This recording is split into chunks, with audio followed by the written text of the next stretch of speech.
Think getting 8 hours of sleep is enough to stay safe at work? Not always. Sometimes the biggest danger isn't physical tiredness, it's mental exhaustion. Mental fatigue happens when your brain has been under constant stress, making decisions, solving problems, or dealing with pressure for long periods. Even if your body feels fine, your mind may already be running on empty. A mentally exhausted worker may miss warning signs, forget important steps, react more slowly, or make poor decisions.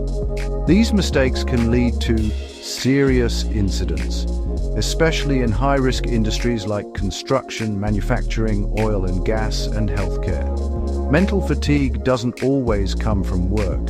Financial stress, family responsibilities, long commutes, or constant phone notifications can all drain your mental energy before your shift even begins.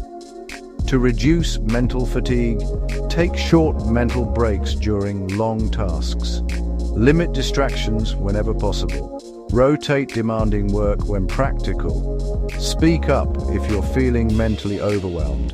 And remember, checking in with your team can prevent mistakes before they happen. Safety isn't only about getting enough sleep. A clear mind is just as important as a rested body. Follow HSE Workplace for more practical safety tips that protect lives every day.